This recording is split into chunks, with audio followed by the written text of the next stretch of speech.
So I tried to pick a slightly provocative title, Hams Adopting DHS Guidance.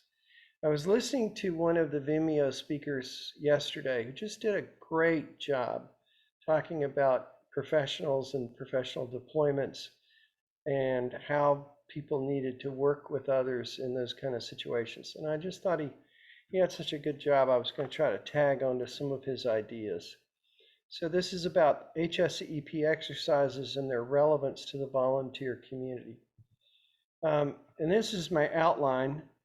First, I'd like to talk about why you might choose to begin leading somewhat more formal exercises, how you would get started doing that, publicizing, enlarging your exercises, carrying out the actual exercise, follow up on your exercise, and a little bit of information about some things that happened subsequent to one of our bigger exercises. And can't prove that those were causation, but they sure looked somewhat correlated. So what I'm going to try to do is use white slides for new sections of this very simple talk, and then blue slides like this one for somewhat supporting details. So there's a little bit of organization here. So here's some interesting points, and feel free to interrupt. Not all of these may apply to you. The speaker the other day was talking about trash talking, which there's a lot of in ham radio. People are not as enamored with other groups or don't see the value of other groups or the way that they do things. And so we have a lot of one-upsmanship and a lot of trash talking of other groups. And you might be tired of that. And you might be more interested in seeing some growth, some real growth. Your group may have been shut out of or never really developed a relationship with your local authority having jurisdiction or your local EOC or whoever runs the show in your area. I think running exercises that are quality is a way to fix that a good bit. You might be concerned that your company or your hospital is a strategic target and you'd like to be better prepared for a problem. Might be concerned about your community's preparedness. Your friends in your group may wish to be more useful in a wider variety of settings. You might feel like there's not enough organization in your local group. You may feel that it's more of a social group and that it doesn't have as much service ability as it might have. Your state might be trying to improve their disaster preparedness. You may be concerned that there's a lot of talk and not as much action in your existing leadership. And so all of these reasons might push you to choose to begin holding somewhat more formal or more frequent exercises. I'll move this over to the next. So, well, how do we get started? The gentleman giving the talk the other day made a good point about freelancing. We don't particularly like people freelancing in disasters. We'd like them to be part of the team, coordinated so that they actually are performing a mission that we need doing. Well, it turns out that some people freelance their exercises or their SETs and things like that. It might be more useful to learn what other people have already developed before you go freelancing yours. The government has already put together IS 120, an introduction to exercises, IS 139, exercise design and development. These are free. They take 2 or 3 hours to go through. Lots of very useful information about how exercises fit into the scheme. Ways to do exercises, lots of ideas. You might want to read about prior exercises that have been going on, especially in your area or the field that your group serves in. The older I get, the more I realize there isn't that much new. And instead of going off on some tangent like I'm very typically willing to do, it's a whole lot more beneficial if I go look around and see what have other people already figured out so I don't have to reinvent the wheel. You might want to ask your local authority having jurisdiction if you could help serve in one of their exercises. Maybe they could use some help. They could use some evaluators, or they need some people to help set up an exercise. And you just tag along and be a help. So the first thing I'd recommend is to download and then review the FEMA DHS documentation on how they suggest exercises be put into a grand scheme of training a group towards higher capabilities, the Homeland Security Exercise Evaluation Program. This is a fairly lengthy document. I think it might be 80 pages or so, but my honors chemistry class is well into about page 450 in their textbook, and those are just 11th graders. So I think anybody can flip through this book and get an idea of how the government has already said this would be a good way to do these things. Furthermore, your authority having jurisdiction will immediately recognize it when you're using these paradigms. If you follow this way of doing things, it's just obvious in everything that you're doing that you're not freelancing. You've actually decided to do it their way. That's the way they have to do it. And when they see you doing it the same way, that can leave a really good impression. In our local area, we pulled off some exercises. Our local emergency management group was willing to take a look, and when they looked at what we had done, they said, gee, that's a better presentation than what we do. So they were impressed, and they were willing to begin mentoring us to a greater degree. So I gave you here a link to the 2020 revision of this document. And while I was looking these things up, I discovered that FEMA has put out a bunch of really short 4 to 6 minute YouTubes on lots of aspects of this. I mean, there are like 13 of them. So there's a little 4-minute FEMA YouTube on creating your exercise plans, which is pretty well done, and will give you a whole overview of this idea in just 4 minutes. Here are a couple of links to some exercises that have been done in the past. These were big exercises, so it's not necessarily where you want to start, but at least you can see what folks are doing. So the first one is a government-sponsored exercise, so it's a big deal. It was done by the South Carolina Emergency Management Division. It was 5 hours long. There were 27 counties, done in 2019. It was a new record for them to get that many counties involved. It was not a deployment exercise. They just stayed where they were. There were multiple systems involved. They moved 51 messages, and 76% of the messages were deemed accurate. So that's a good thing, because a lot of exercises don't actually move any traffic.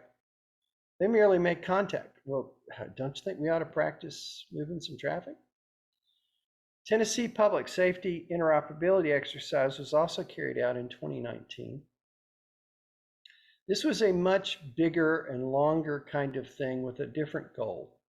This one was designed to upgrade people's training, renew some of their certifications. It wasn't as much of a real scenario. It was more of weeks and weeks of training and involvement. There were 56 hours of classroom, 284 participants, thousands of exercise man hours, lots of contacts, but not that much information on messages transferred. There were a lot of tasks, but it was maybe potentially a little superficial. I'm not sure. The one that we did in 2021, I don't know how we managed to sneak this in despite COVID, but we did, was volunteer sponsored. And that makes it a little unusual, because usually when you get a big exercise that's of HSEEP basis, and that all of these exercises are HSEEP exercises, it's usually a government exercise. But we were able to pull off a volunteer sponsored exercise using an NGO, Florida Baptist Disaster Relief, and we were able to involve government units, volunteers, counties, volunteers from all over the nation. In the actual exercise, we had at least 85 participants, probably more, but we couldn't hear them, and we couldn't keep track of them because our organizational wasn't that great. We had at least 8 counties. We had 1 NGO, 1 state level volunteer. We involved the shares group. We moved 431 pieces of traffic in 2 hours. So that's the first exercise that I saw where we proved that if you gave us a day, we could probably move 1,000 pieces of traffic. We had scores and scores of injects. probably too many. It was maybe an overcomplicated exercise, but we shot for the moon and we came pretty close. So what are exercises? Okay, well, it's not actually, hey, there we go. Someone has put in that the Tennessee exercise had 300 CISA shares messages. That's great. Maybe he'll give us, that was Steve, and maybe he'll give us a little information on what kind of content those messages had. So exercises are not really that complicated. We do them all the time. We just don't do them quite as formally. So every time you give a lecture or a presentation, that's a seminar, and that's considered a discussion-based exercise. Then you have workshops, and we would potentially use a workshop to plan a field day activity. Tabletop. The government uses the word tabletop to mean facilitated discussion of responses of a scenario. So they just basically talk. We use the word for a different meaning in our group, but that's the official meaning. And then there are games. We move from discussion exercises where it's just a lot of jibber jabber into operational based exercises, and that's what I kind of like. You know, a drill is a thing we do all the time around here. Okay, the repeater's down, let's see who can hear who. Well, if you actually document that, that's a pretty nice exercise. And the benefit is good if you can actually get the documentation out so people know this is what works, this is what doesn't work. Here's the high point that we discovered we're going to send a relay station to. Functional exercises, everybody does the stuff with the radios, but the movement is simulated. Now, this is a wonderful exercise as a lead up to a full-scale exercise. And we do this all the time. Before we will have a real full-scale deployment exercise, we'll have everybody assemble in my house, and we run through the exercise just sitting at tables in different rooms. And this is a lot of fun because people get to talk to each other. Jim, did you get that message? What'd I do wrong? And they can fix their problems. Steve is pointing out the exercise that Tennessee folks did not have a scenario. They were just testing their ability to use the WinLink network. So a full-scale exercise, and sometimes I call these a deployment exercise, that's where we have boots on the ground. We have people with real radios. They're putting them in new places, often complex, may involve multiple agencies. Doesn't have to, but may.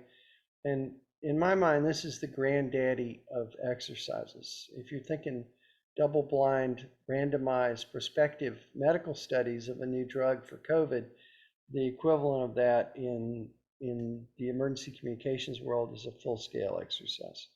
And we've had a fair number of those. In our state, the state government sponsored one called Radar and another called Radar 2. And those tended to be held in just one military base. And so they set up every which way around the military base, but they were still pretty close together. When we did Four Wind Boom, people were all over the nation. They were everywhere. And so there were real propagation and communications issues to solve. If you decide to tackle doing more formal exercises, my suggestion would be to start small, because this can get kind of complicated, and it's better to build those capabilities on the low side first. Discuss how to do this stuff. Do drills of specific skills until people feel more comfortable. Use the tabletop, our tabletop, a functional exercise where everybody's got radios and they're in different rooms and we're trying stuff. When you're going to do a deployment or a full-scale exercise, do it first with just your local group. Send them to the different sides of your city or your county. That's a full-scale exercise. 4 guys with Baofungs with a predetermined set of things to conquer and maybe a few injects thrown in. That's a real nice full-scale exercise, real easy to do. Be inclusive. Don't just think about the ham radio folks. Who else would our county manager, our emergency manager, what could we do to solve the problems of our community if one of these threats occurs? Who else should I be involved in? Try to think like that person's thinking. Build relationships. You could go to your emergency manager and say, hey, I have this idea for this exercise. What do you think? Try to have SMART objectives. I'm not sure I can remember all the acronym, but it's specific, measurable, achievable, real world. I don't remember what the T is, but you're trying to actually measure, did we do what we set out to do? Is it something that we really achieved? It can't just be stuff, oh yeah, we kind of did that. It's supposed to be measurable objectives that drive your capabilities towards what you need to solve the potential threats in your community. Well, we had done a little bit of this, time bound, thank you. We had done a little bit of this, and then our local emergency manager mentor came to us and said, we would like you to do an IPP. And I had no idea what an IPP was. So this is a little bit more advanced, and you don't necessarily want to start here. But if you read the HSEEP document, you'll find they're teaching this now. This is basically government jargon for having your stuff together as far as planning for your community. THIRA, threat, hazard, I forget the I, response, something or other. Understanding what the threats are in your community, which ones are most important to your group, because you may not want to tackle the whole community, you just want to tackle communications. There's a 5-minute FEMA YouTube on threats and plans for those threats. Well worth watching. So in Alachua County, we did, our emergency manager said, please do. And so whenever they say jump, we start moving and ask them how far. We just do what we're asked to do. So our list of threats that we felt pertained to our communications goals, number 1 was hurricane. Number 2 is wildfire. Periodically in Florida, we just have huge wildfires. And I can remember when the whole city was engulfed in smoke for weeks on end. Cyber attack, infrastructure. Well, with what's going on in the eastern part of Europe, everybody's aware of the cyber threats to us now. I'm not allowed to talk about it, but our county government has quite a bit of experience with a particular cyber attack that was very successful, directed at our county government. Mass civil unrest. Okay, well, we've watched a good bit of that in the past couple of years. That's a real issue. Electromagnetic pulse, coronal mass eruption, these are the biggies in communications. And somewhere on your list, you ought to be thinking about, how would I deal with that? So Dan has put up another link, I think, for more assessment of risks and how to deal with them. There's something that used to be called CBG 101 that was planning for your local response, and then this THIRA, threat and hazard identification and risk assessment. Thanks. Okay, so I put a link up there to our draft integrated preparedness planning. This is supposed to be a 3-year plan for how you're going to get your group to have its stuff together. Well, we're not quite on our plan, but exercises are how you prove you've succeeded. So the plan includes a lot of training and then exercises to figure out how much have we really learned. If you can't test it, it doesn't exist. Constructing operational exercises. Okay, operational exercises are what I really like. Be inclusive. Maybe there's a different kind of communications in your area. Maybe there's GMRS users. Maybe there's REACT groups or something else. Maybe there's a section traffic group other than just your ARES group. Maybe there's a radio club that you haven't had that much. Find everybody that could be a part of the solution and see if you can get them in. So if you're going to do things without freelancing, you want to be part of the national picture of how to deal with threats. So the government has listed 32 core capabilities that we're supposed to have in our emergency management response. Several of those are very pertinent to amateur radio. Mass care services takes care of shelters for people who are displaced. Operational communications takes care of communications between groups that are trying to address. A lot of these really pertain to amateur radio, and we fit right in. So if your emergency manager sees that you've picked out your 8:30. Yeah, you and Michael. Yeah. Okay. If your emergency manager spots that you're doing things the right way, you've picked out the core capabilities that your group would need to be good at, and then you've picked your objectives that allow you to meet those core capabilities, and you're going to test those objectives, smart objectives, you are really looking like a star as far as developing a group that has real capabilities. You write your exercise plan. There's a template available for that on the DHS site. It's similar to, but it's an expansion of the ICS 201 that a lot of you are familiar with. The template is nice. It's got great headers and footers and all kinds of stuff, but I would encourage you to keep it simple. You don't necessarily need all the government legalese that's in their template. So you can pick a simpler way of doing it, and you can follow the same general format. And so your emergency manager recognizes you're doing it their way. You're just getting rid of some of the jargon that's in there. As you plan your exercise, think very carefully through every minute of what's going to happen. We write up something called a master scenario event list. We don't share that with the participants. It's our view of this is what I expect to happen. Here's where the injects are going to hit. The diagram in the upper right is a color-coded list of injects. I had scores of deployed resources in Whirlwind Boom, and every one of them had different injects. So nobody knew what the next guy was doing. And that's what makes exercises fun, is it's like real world. You're cut off. You have no clue what is happening down the street until you get the guy on the radio and he starts telling you what his report is. Think through everything that you want to do. When we developed Whirlwind Boom in 2021, we had already done several previous smaller functional and full-scale exercises. We had already learned a lot.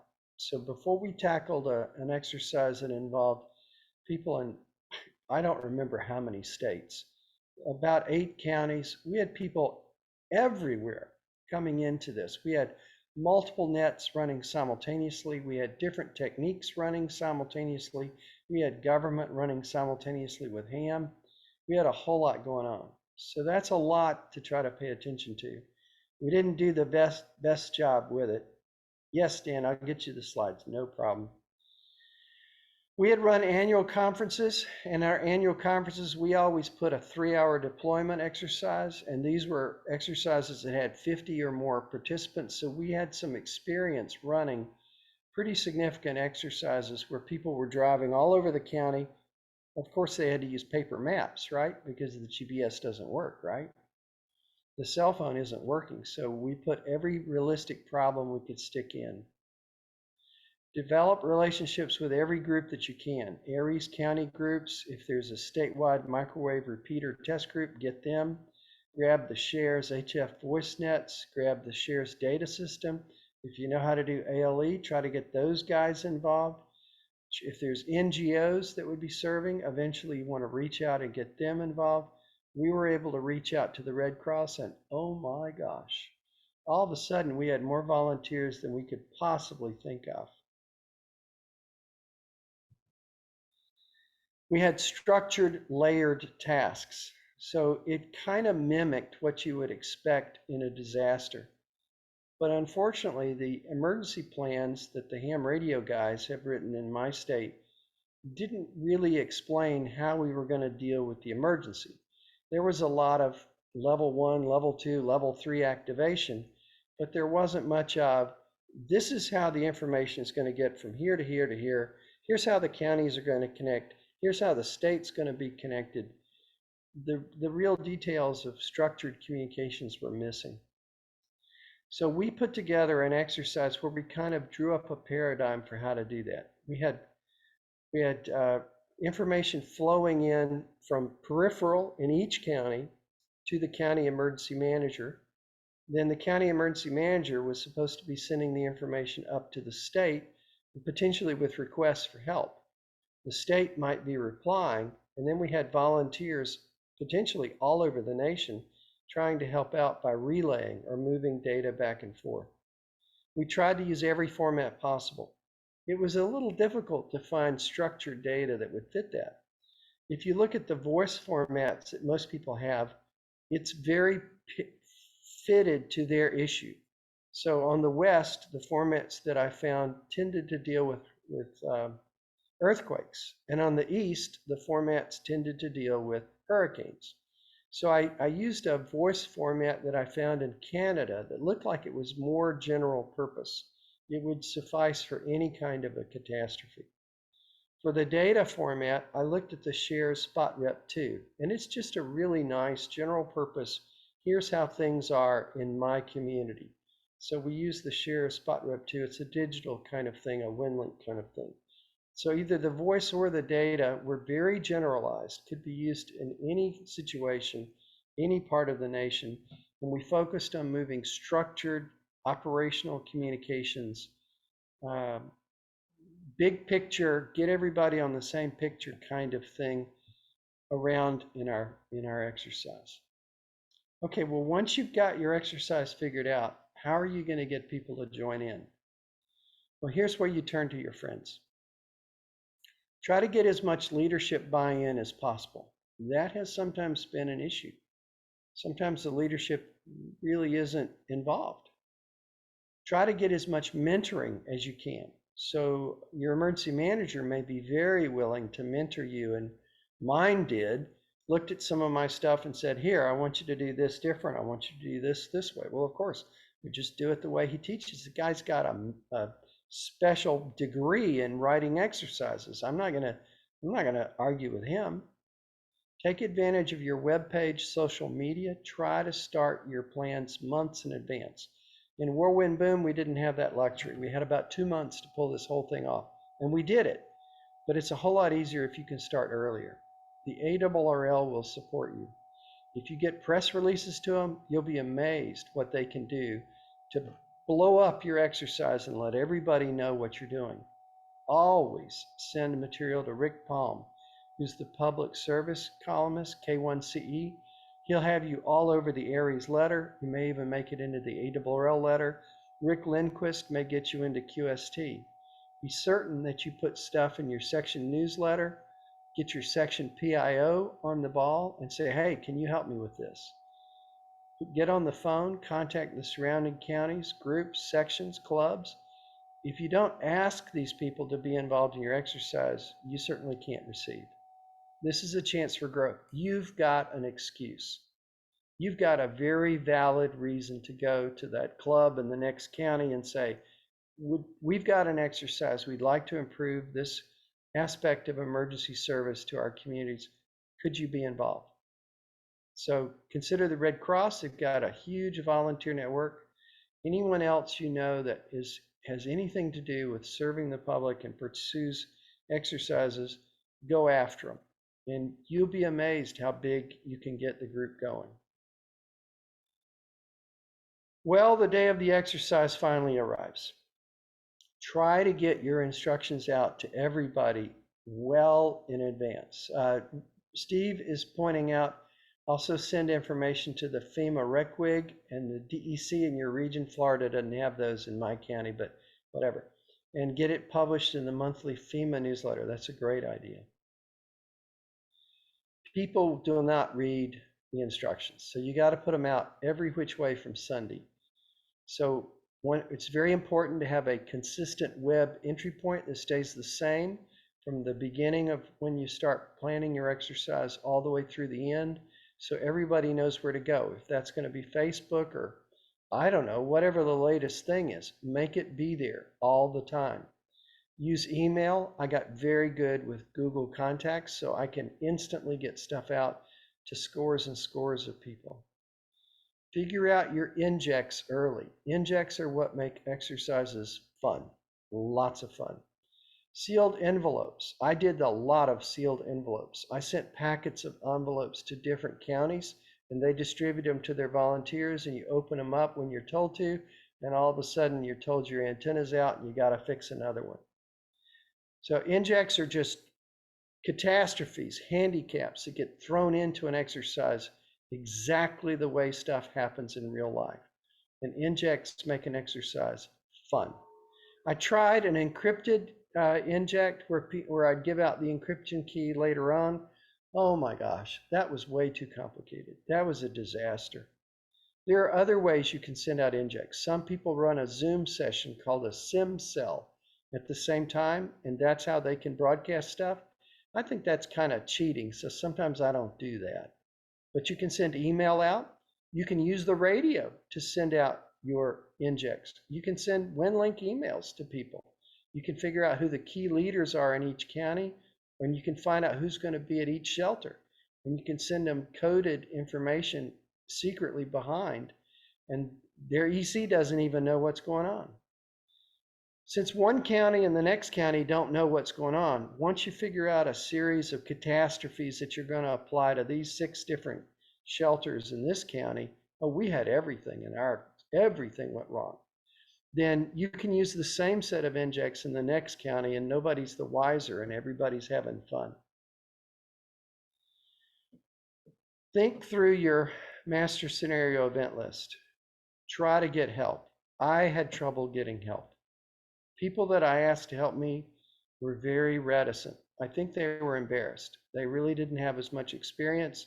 They held a position in the field service group, but they really had never done this.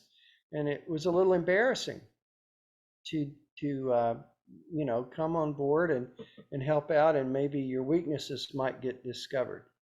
So try really hard to bring on people to help you out. I was trying to watch 4 nets simultaneously in a deployed position in a truck stop off of I-95. That's pretty difficult. And then the policeman knocked on the door to see, what the heck is this trailer with all these antennas? You need evaluators. If you can get people to be your evaluators to watch and help you what's going on, that makes it all the better. We had a lot of discoveries during our exercise. That's why you do exercises. You want to see what happened that we didn't expect. We never would have thought that this would happen, and then bingo. We had malicious interference on the ham frequencies. I'm talking malicious interference. I'm talking people trying to foul up net control. We had hundreds of structured messages flowing in from the periphery. These were typically voice, the structured messages. This was the second exercise that we've run where we saturated the ham radio WinLink RMSs. It's very easy to saturate the 40-meter RMSs. There's just not enough frequencies. I have to get a cough drop or I'll end up not able to talk. So in that case, people switched over to the shares WinLink RMSs. There's a zillion of them, and they're on a zillion different frequencies. And that allowed them to move traffic when they couldn't get it through on the ham radio side. Florida Baptist Disaster Relief, the sponsoring organization, this was a wonderful shakeout for their trailer. The satellite system didn't contact the satellite. So they had to try to figure out what the heck is going on with that. Then their generator quit. This wasn't planned. It just quit. And then they couldn't get their backup generator started. Oh my gosh, what a good thing to practice before hurricane season. Then they discovered they didn't have any kind of backup lighting. So they had a list of things to go fix after this exercise that the exercise really helped them out with. I had the hardest time getting voice net control stations. We have several nets in my state, but when faced with this exercise, you would be amazed at how many people backed out. Well, I think I'm busy that weekend, and I'm not sure I can do that. And then, out of the blue, I had a volunteer show up who really had never run very many nets before. His name was Sandy. Sandy did the best job. Sandy was unflappable. The only problem I had with Sandy was he was willing to do too much work. He didn't sometimes feed work off to people on his net. Sandy did a fantastic job, and so now we've got a new net control guy that can be trusted in an emergency. We found that on the periphery, a lot of messages were moved by voice. That was the standard way that folks did. But when you started moving messages that were aggregated, large groups of messages, that people tended to do by data. The state volunteer in our exercise handled 84 messages by himself. That's a lot. We proved we could move a lot of traffic from the counties up to the state. We tried to do survivor messaging. It's very hard to get Aries groups to pay attention to that. But this is one of the traditional things that ham radio does for communities, is move survivor messages. But nobody's practicing it. Nobody's doing large-scale practices. So it often never happens. And we miss a huge chance to benefit our society and to get the word out that we can help. We discovered that our resource requests were of inadequate specificity. That was my fault. The NJACs didn't give people the information they needed to put on an ICS 213RR, and the state guy called us on it. Well, some people got their feathers ruffled a little bit, but that was a great learning point. And we wouldn't have figured that out if it weren't for this exercise. Okay, so you survived your exercise. Everybody is amazed that they're still alive, 2, 3, 4, however many hours. It's very crucial that you get evaluations. If you don't get evaluations, you're never going to be able to do a better exercise. A very simple evaluation is simply ask people to rate you on a 1 to 5 scale, from very bad to very good and everything in between. Ask them, what did you like most? What did you like least? What was hardest? What was easiest? This allows you to get the range of comments from people. And these are real easy questions for folks to answer. And then always give them a chance for free-form suggestions. What would you recommend we do differently next time? Those are anonymous in most cases, and Google Forms is a great way to grab evaluations. Paper is a great way to grab evaluations. After your exercise, you want to have a hot wash discussion, a debriefing immediately afterwards if you can. Zoom is great for that. I'm not the best at this because I get emotionally involved and I want to defend how I wrote the exercise. So sometimes I'll get somebody else to be the hot wash moderator who is not emotionally involved and can tease out the comments from the people who spotted weaknesses, spotted things that we could do better. Have a scribe. Get someone to write down all the hot wash comments. You're really going to be grateful for those comments. In medicine, we have a saying, and it's true in ham radio professional development of exercises as well. If it didn't get written down, it never happened. You can run the great exercise, all kinds of learning points, great things that can be improved for disaster communications in your area the next time around, or for your field day. We do evaluations of our field days. We run our field days as an ICS exercise, an HSEEP exercise. But if you don't write it down, it never happened. It disappears. So you've got to write up an after-action report. It might not be a wonderful after-action report, but at least write down, here's what we did, here's what we found, here's what we think we could do better. Describe what you did so other people might be able to learn from it and potentially even improve it. There is a specific format for this from the HSEEP people. If you put it in their format, it is instantly recognized by your authority having jurisdiction. You talk about getting brownie points with them when they see you're running exercises the same way they have to run exercises. All of a sudden, they may be able to use your exercise to meet their quota for that year and get their funding, and now you are worth gold to them. The improvement plan is key. Come up with everything that you can think of to improve your community response, your group response. Run it past your co-directors. You want to try to avoid ruffling feathers that you didn't need to ruffle. Gently encourage completion of those improvement plans. We will have anywhere from 20 to 60 for a field day or for an exercise, and that's how we get better. If you don't figure out what we did wrong, how we could do it better, if you're not open-minded and inclusive, then you're not going to get better. If you didn't write it, it didn't happen. There's a 6-minute video on how to do this from the HSEEP people. Again, it's a YouTube. You can Google for these things. I use a lot of LibreOffice. It's an open office compatible product. So everybody in our group can get it for free. This slideshow is being produced on a LibreOffice product. It's free. It's compatible with Microsoft, and it doesn't cost us a dime. And these skills will help you write better exercises and be able to move things along more easily. Here, I'm providing you with a link to a semi-blank AARIP. It's got some nonsense words in it, but you can simply cut out the nonsense words and put in what you did in your exercise. And I'm providing it to you both in the OpenOffice LibreOffice format and in the Microsoft Point Doc format. So that makes it really easy to write up an AARP. Simply paste in what you want about what your group did.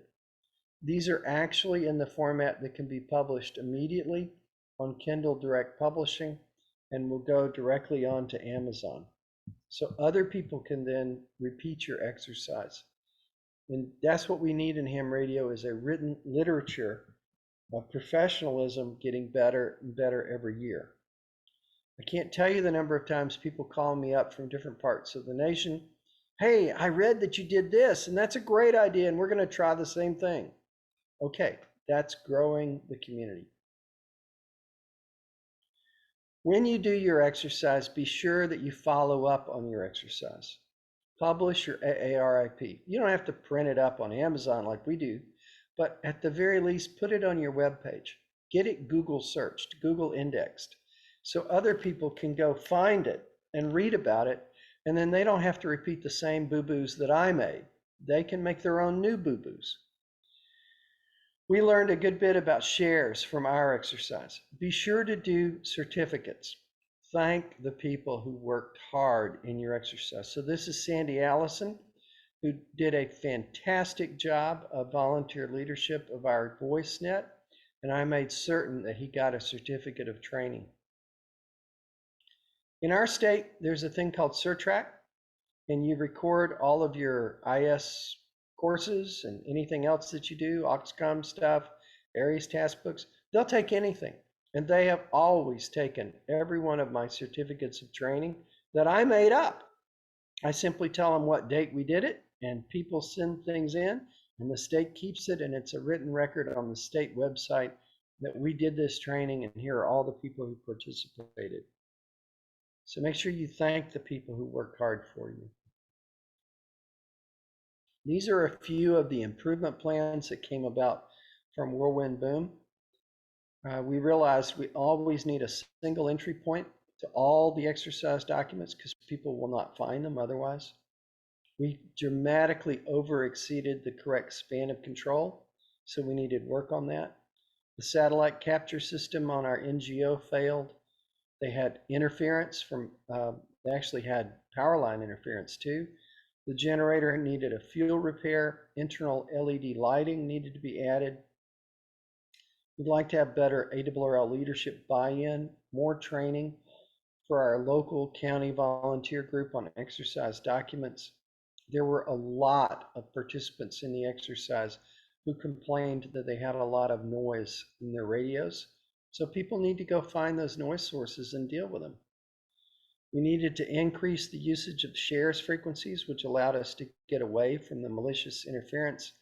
We didn't know how to coordinate with the shares HF alert system, and so we didn't do such a hot job at that. It needed a little more time and effort than what we put in. We discovered that there were better ways to coordinate with the shares headquarters. Our planning, or my planning, for the out-of-state volunteers was inadequate. There were so many volunteers, I didn't know what to do with them. We literally ran a resource training net simultaneous to take volunteers from out of state. Some of those people had pretty weak signals and we weren't really able to take advantage of them, but I still didn't do the best job of planning for the incredible number of volunteers who showed up for this exercise. And I mentioned already we needed better specificity on the ICS 213. Okay, well, what happened as a result of this exercise, or might have been as a result of this exercise? This was one of the largest exercises done in recent years in the state of Florida. And it was volunteer driven. It didn't cost the state a dime. It was completely free. And it was a deployment exercise for some of the people. The Florida Division of Emergency Management, in this same time frame, I'm not exactly sure the exact relationship, but they had 2 of us volunteers asked to please begin developing county shares ability all over the state so people could actually do the kind of stuff that we did in our exercise for real. The shares group had me give a monthly lecture within just a few months after that, where we went through the entire whirlwind boom and how we carried it out and how the shares, voice nets, and data systems were utilized. So a lot of learning went on there. My county, Alachua County, made our Aries group a formal part of their ESF2. We're now listed, and they want Aries. It was very strange, but they want Aries on the badges. We had a new county, Taylor County, to my northwest. We didn't even know there was a ham alive in the whole county. Well, doggone it. Now we got an emergency management group that's got ham in them. And they're very excited about pushing this kind of growth forward. Columbia County, directly to my north, they were in this exercise. They subsequently got a shares license. They got thousands of dollars of new radios. We got them on shares frequency. You there? So I was watching the RATPAC. Okay, we've got a person who doesn't know that they're unmuted. Columbia County is now putting in all kinds of new antennas, tons of growth, potentially because of the capabilities that they showed in this exercise. Okaloosa County applied for a shares license shortly after this. Then, the most amazing thing, a government emergency manager in Flagler County said, well, we're going to do this every month. And they created a simple exercise every month last Wednesday, started up in December of 2021, headed up by them, and it is allowing us tremendous new communications involvement with government folks, with new kinds of systems that we've never been introduced to before. We're using the state law enforcement radio system on 800 megahertz. We're using satellite phones, all kinds of stuff that we have never been invited to be a part of before, after Whirlwind Boom. We got invited to help out with the ARRL 2022 National Convention Emergency Communications Academy, where we ran kind of, you could call it an exercise, a big training package. And our state SWIC announced that they were going to start to formally begin to develop the use of volunteers at the state level and between the state and county levels, which before had been kind of talked about, but now it's become far more formalized in our state. And I have to think that some of that occurred because they saw the professionalism of this exercise that volunteers pulled off. So parting thoughts. If you would like to be considered a professional, and if you'd like to be accepted by your local authority having jurisdiction, behaving professionally is probably a great way to get started at that before you're even asked. Professionals practice. So if you want to be presumed to be a professional, start practicing. And if you're going to practice, don't freelance. Do it their way. It's instantly recognizable. Figure out what their needs are and try to make sure that you're fitting in so you're a help on something that they consider to be important. Ask for their mentoring. In the process, they can tell you what they think is important. Well, we got a weakness here, and you guys could help with that. Build the relationships. The other day, I had a half-hour conversation with our mentor. He's trying to help us get our field day going, and they're very concerned to make sure that they do their part to help our group out because we're helping them out. You've got to gain skills. What you've got to sell is education and skills. So make the best of that. Everybody's got a radio now. Everybody's got a radio, but they may not be part of a group that actually works in a disaster. Evaluate your efforts honestly. Don't just give yourself a pat on the back. Show what went wrong and how you plan to fix it. We've made so many boo-boos and they're all written down. So you can see what we did and you might not have to make the same mistakes. This allows you to lend a hand to the other folks that are coming along behind you. Constantly improve. That's the whole part of the improvement planning, IPP. If you can't look at what you did wrong and come up with better ways to do it, you're not going to get better. And if you didn't write it down, it never happened.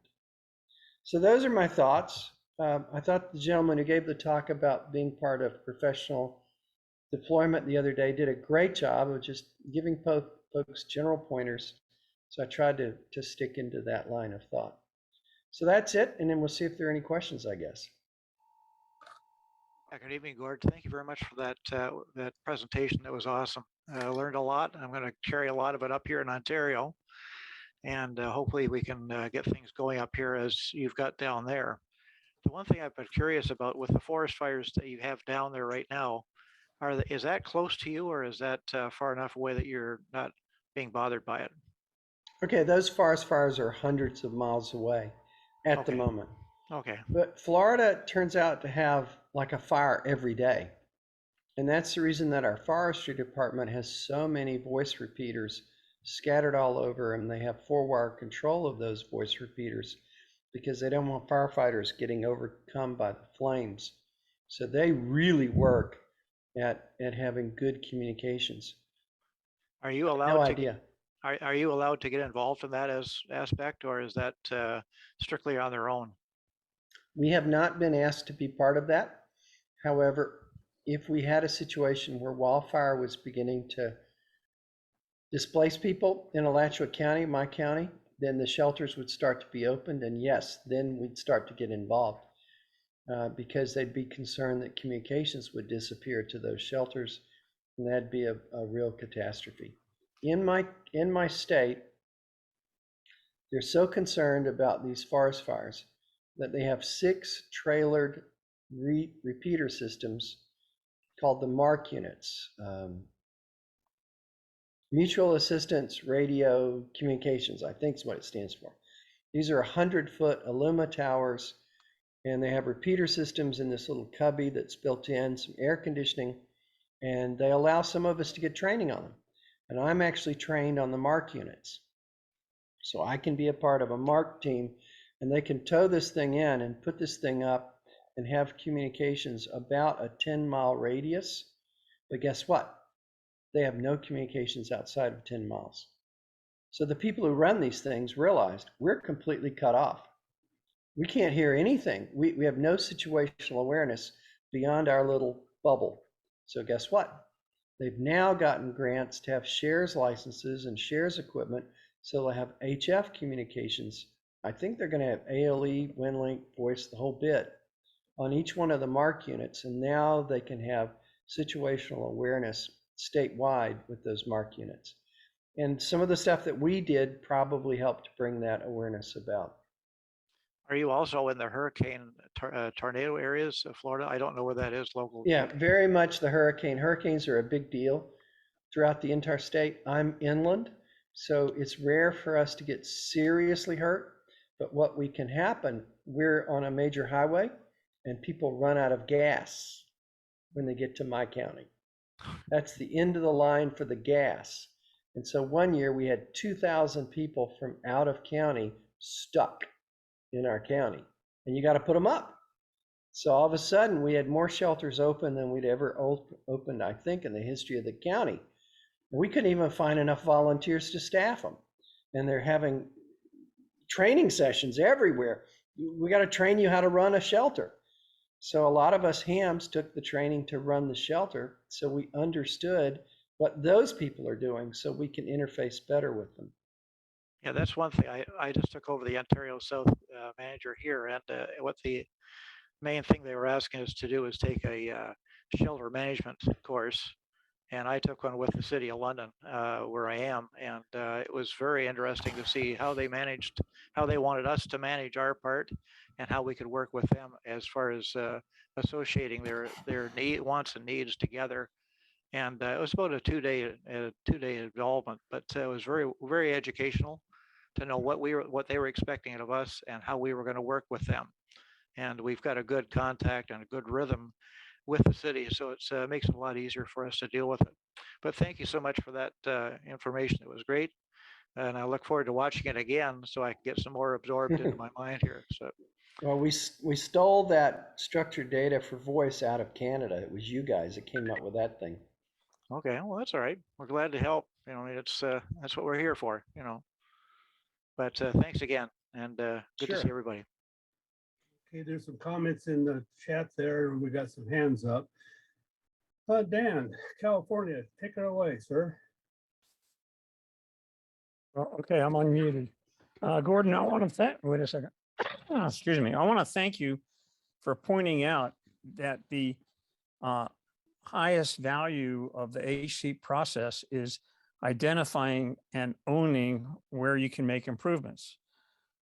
That's an old theory that certainly impressed me 30 years ago when working for a federal agency that had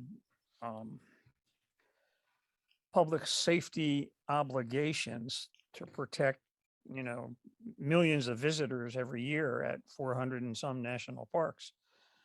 Because second only to sewage treatment capability, communications and information infrastructure were the highest priorities.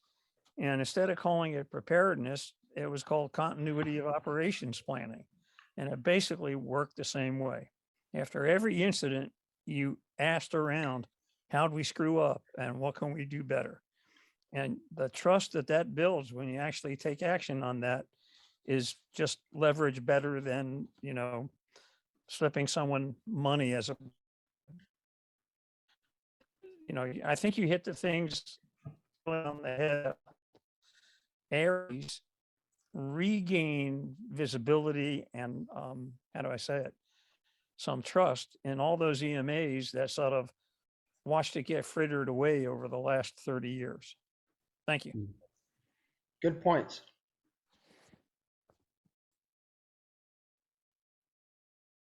Okay. My mouth full. Marty, go ahead. Thank you, Gordon. Good to see you again. And thank you very much for the great presentation and for all the good stuff that you put out on the Aries SEC reflector. You take so much care and time to respond to your, you know, the questions that are raised. So thank you for that. You mentioned, you know, getting trained on shelter. For those who are not aware, the Red Cross has had a series of classes, although given rather infrequently.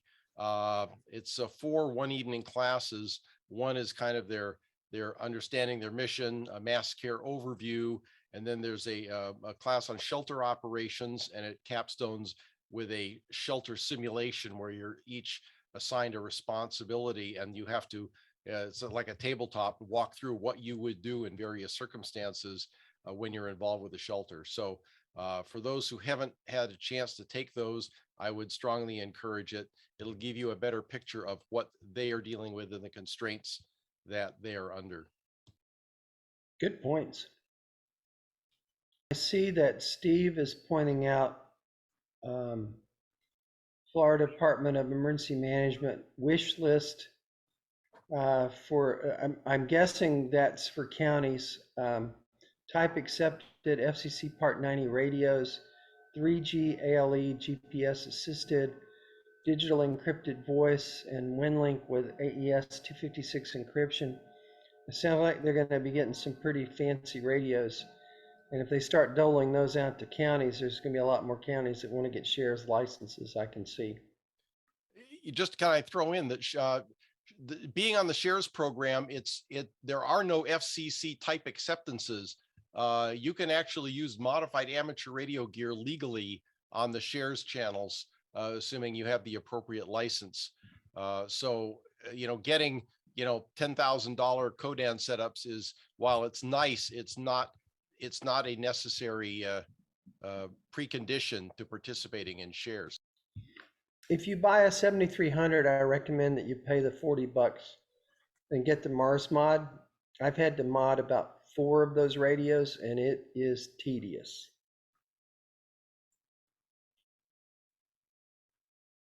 Okay, good information. Anybody else? I would just encourage folks to go run exercises. Start small, do something simple, write down what you did good, what you did bad, how you plan to do it better. The next year, month, quarter, whenever you're going to run around to this again, you'll look back at that list. You'll, oh yeah, I need to do this better, and it will really help your group grow. John has his hand up. Yes, John, take it away. Hey, Dan, can you hear me okay? Yes. Okay, I think my internet company is throttling my speed here, so I dropped out. So apologies in advance if I drop out. Gordon, excellent presentation. I really enjoyed it. It was very simple to understand.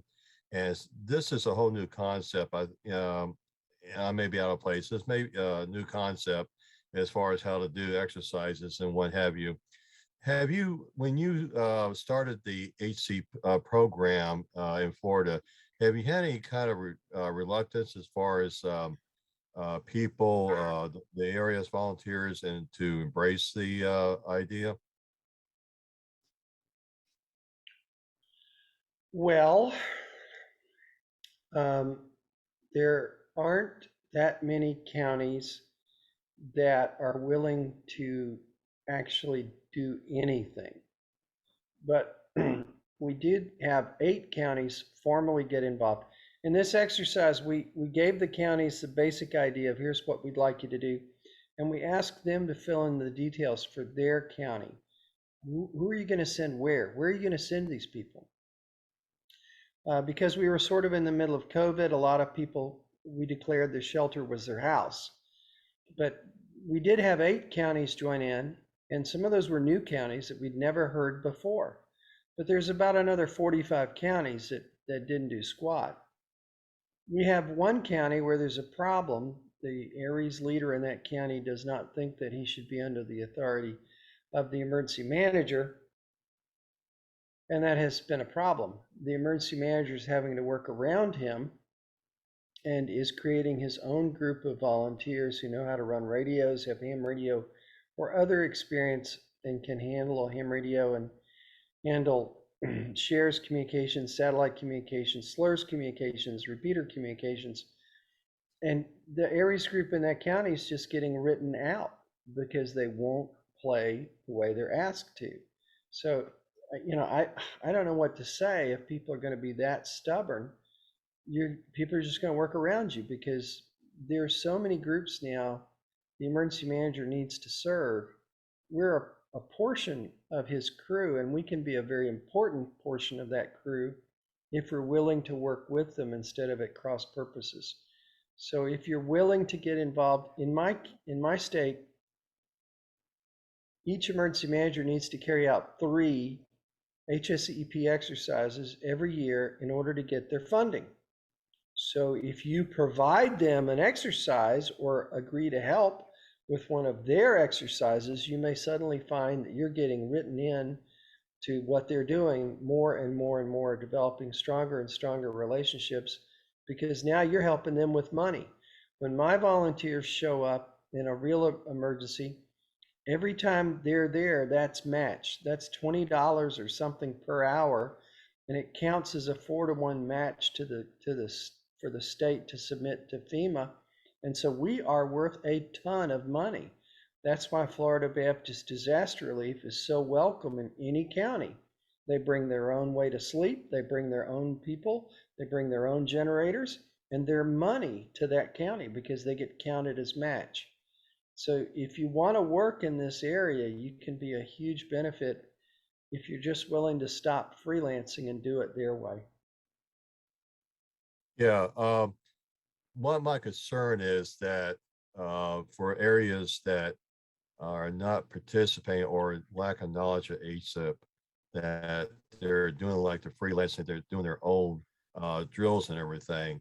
That's what my concern is trying to bring them over to the concept of HSEEP, okay, which to me is more logical as far as rather than just, run things off the cuff as far as, let's have a drill, let's get some contacts and, what have you. And there are people that are well wishing as far as trying to do a exercise. But the thing is to provide, and this is where the HSEEP comes in, obviously, is a standardization how to do these.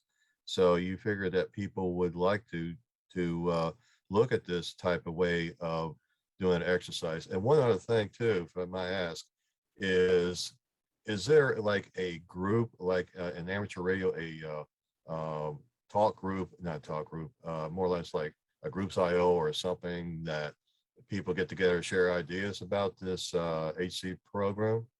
And as far as in the amateur way of looking at it? I don't think there is such a group at present. There really should be. Those of us who do this kind of stuff, I'm sure would be willing to help. I don't want people to overcomplicate it.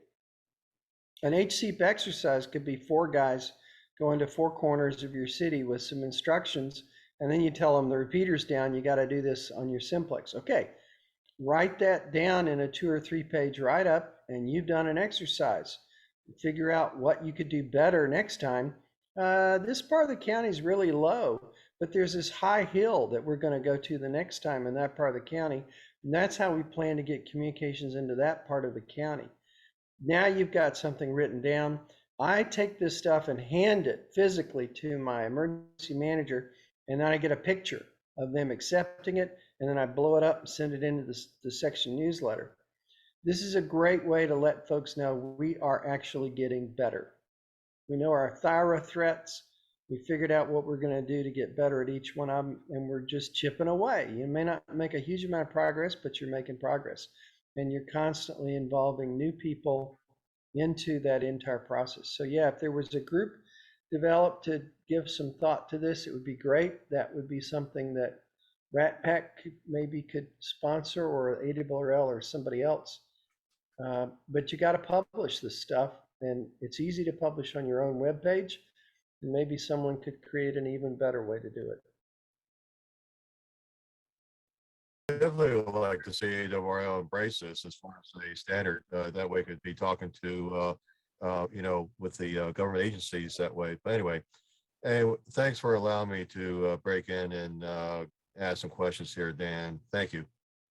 Not a problem, not a problem. Good questions. And yeah, we ought to talk a little bit afterwards, Gordon, on some of your ideas there for RATPAC and how we can help out. All right, anybody else here got any questions, comments?